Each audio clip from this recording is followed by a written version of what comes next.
नमस्कार, मैं हूं मोहित। आप देख रहे हैं टीवी 9। बिहार का दूसरा सबसे बड़ा चिकित्सीय नगरी पूर्णिया का लाइन बाजार में भी हम हैं और लाइन बाजार में जो है आज एक बड़ी आफत आ पड़ी है, क्योंकि जो यहाँ के दवा दुकानदार हैं वो दवा दुकानदार यहाँ बंद करके जो है वो हड़ताल पे है। और ये राष्ट्रव्यापी हड़ताल है। जो ऑनलाइन दवा की खरीद बिक्री जो हो रही है उसके विरोध में जो दवा दुकानदार जो है वो हड़ताल पे। हमारे पीछे देख रहे होंगे ये जितने भी थोक विक्रेता और जो खुदरा विक्रेता दवा दुकानदार है वो बंद है और उनके जो प्रतिष्ठान है उन पर जो है ताले लगे हुए हैं।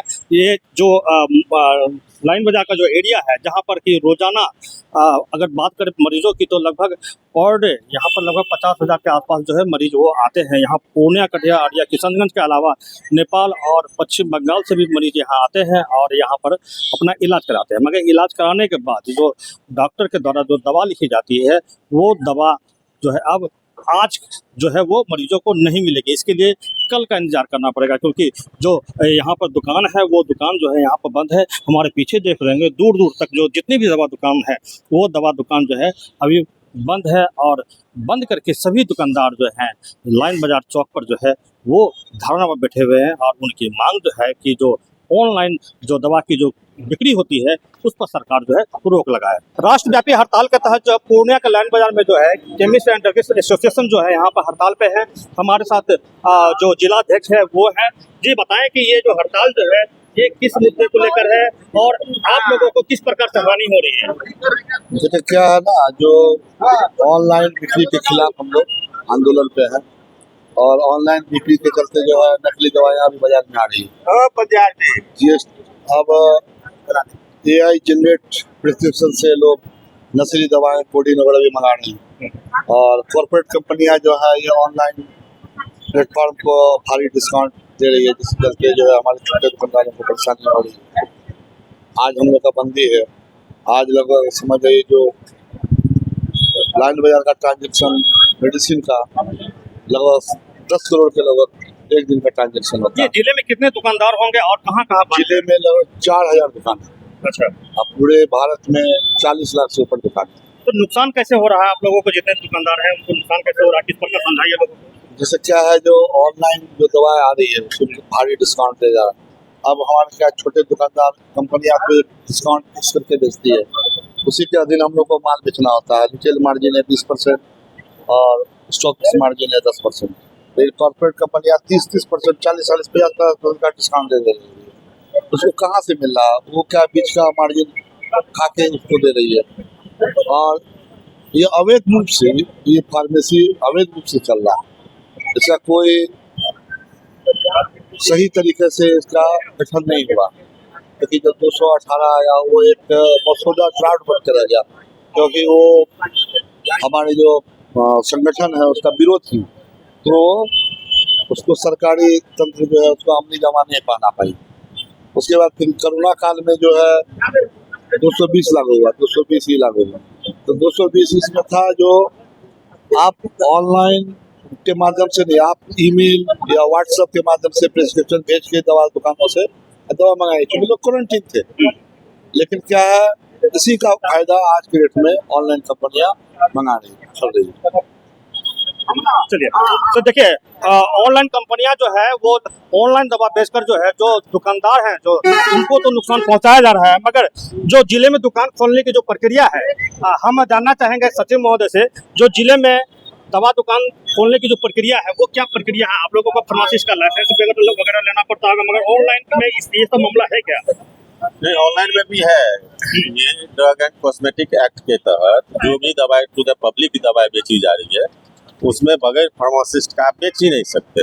अच्छा, लेकिन क्या है ना कि हमारा यहाँ दवा दुकानदार या हमारा जो पब्लिक है यहाँ का वो कुछ ज़्यादा मुनाफा देता है, इसके कारण जो है वहाँ से ऑनलाइन परचेज करता है। लेकिन उसका क्या कोई गारंटी नहीं है कि वो डुप्लीकेट है कि ओरिजिनल है दवा, बेच देता है एक्सपायर करके। यहाँ पे क्या है, लोकल स्थानीय स्तर पर क्या है कि 12 बजे रात में भी आपकी तबीयत खराब हो जाती है, 2 बजे रात में भी तबीयत खराब हो जाती है, तो हम लोग दवाई उसको प्रोवाइड करते हैं, उसके घर तक पहुंचा देते हैं। यहाँ आता है उसको सुई इंजेक्शन देने की बात होती है तो वो कर देता है।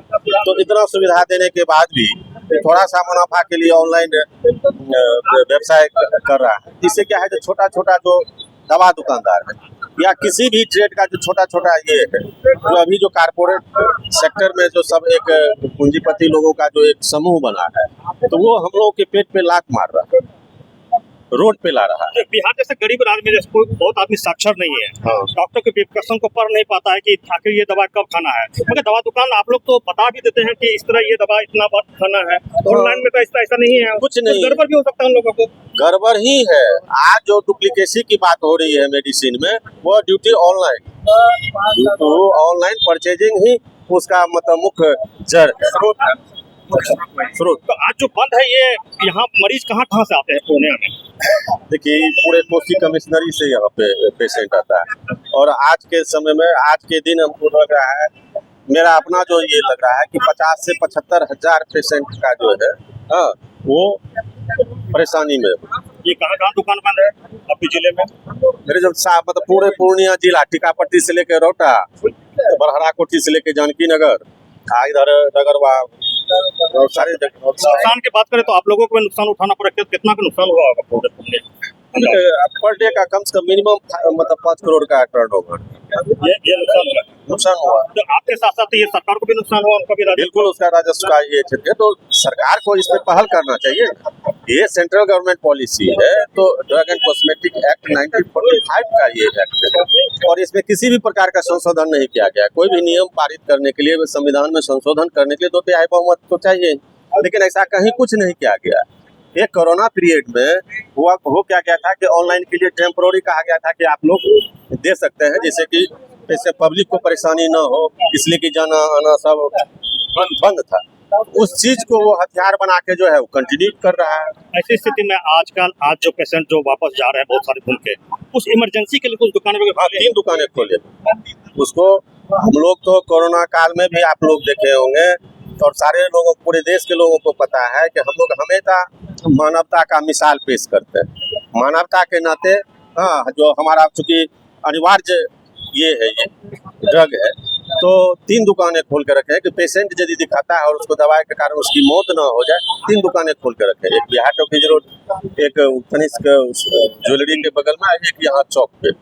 3 दुकानें दिए हुए हैं कि आप आइए दवाई लीजिए। परिचय बता दिए अपना। लालमोहन सिंह, सचिव, पूर्णिया दवा विक्रेता संघ। आज जो देशव्यापी हड़ताल है, ये हड़ताल जो है ऑफलाइन और ऑनलाइन को लेकर है, क्योंकि ऑनलाइन जब दवा कोई लेता है उसको 30% से लेकर 50% तक जो है छूट दिया जाता है। वहीं जो है ऑफलाइन जो कहीं दवा दुकान से जो दवा अगर खरीदा जाता है तो मरीजों को किसी प्रकार की जो है राहत नहीं मिलती है। आज हड़ताल के दौरान जो है एक दुकान जो पूर्णिया में जो है यहाँ खुली हुई है, जहाँ पर लोगों की जो है भीड़ है और वो लोग जो यहाँ दवा ले रहे हैं। मगर होता क्या है कि ऑफलाइन अगर कोई दुकान में आप दवा लेने जाते हैं तो जो MRP है उस MRP पर ही दवा दिया जाता है। वहीं अगर आप ऑनलाइन किसी दवा की खरीद करते हैं तो वहाँ आपको छूट मिलता है। ये पूरा मामला जो है इसी को लेकर फंसा हुआ है। ये दवा दुकानदार जो है विरोध कर रहे हैं कि जो ऑनलाइन जो दवा बेचा जा रहा है उससे उनको नुकसान हो रहा है, क्योंकि सभी लोग जो है ऑनलाइन दवा मंगवा लेते हैं और ऑफलाइन जो है यहाँ पर जो है दवा दुकान पर आकर जो है दवा नहीं दे पाते हैं। तो आपको किस तरह से फायदा होता है? क्या ऑनलाइन आप दवा खरीदते हैं या दवा दुकान पर जाकर दवा खरीदते हैं? फायदा आपका किसमें है? कृपया कमेंट सेक्शन में जरूर बतावें। और क्या ये हड़ताल जायज है, इस पर भी अपनी राय दें। TV9 के लिए पूर्णिया से मोहित पंडित।